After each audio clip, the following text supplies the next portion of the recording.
আকর্ষণ করে একটি কথা বলতে চাই।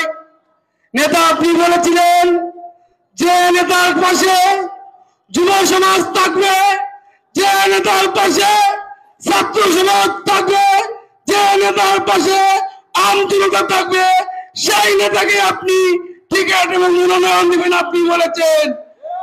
ইতিমধ্যে নেতা জুড়ি এবং পড়ালেখায় আপনি দেখেছেন যে কয়েকটি প্রোগ্রাম হয়েছে, প্রত্যেকটি প্রোগ্রামে হাজার হাজার ছাত্র, হাজার হাজার যুব নেতা, হাজার হাজার মুরব্বী নেকরাম শরীফুল হক সাজুর নেতৃত্বে আন্দোলন সংগ্রামটা 31 দফা বিতরণ করে যাচ্ছে।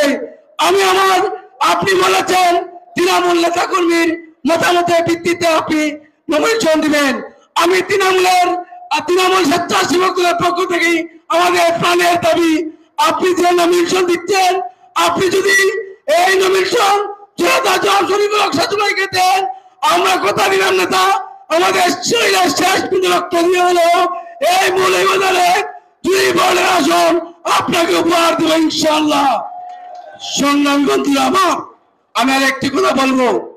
আমাদের নেতা জনাব শরীফুল হক সাজু ভাই আকাশ চুনি জনপ্রিয়তা, ঠিক কিনা?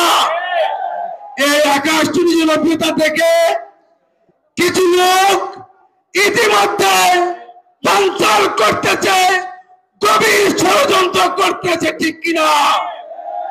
আপনারা আমাদের নীরবতা আপনারা ভাববেন না আমাদের এটা দুর্বলতা। নেতা আমাদেরকে নীরব রেখেছেন, আপনারা আগুনে কেরোসিন তেল ঢালবেন না।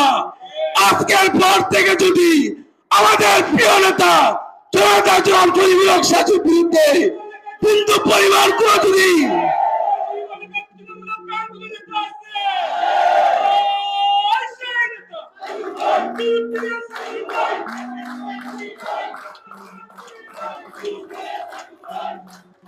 আজকের পর থেকে যদি বলে মাটিও মানুষের নেতা জনাব শরীফুল হক সাজু ভাইয়ের বিপক্ষে বিন্দু পরিমাণ কেউ কটূক্তি করে পড়ালেখা যুবদল, ছাত্রদল, স্বেচ্ছাসেবক দল তার দাঁত ভাঙার জন্য তৈরি দিয়ে ইনশাআল্লাহ। এই কথা বলে আমি আমার বক্তব্য শেষ করলাম। খুদাহাফেজ।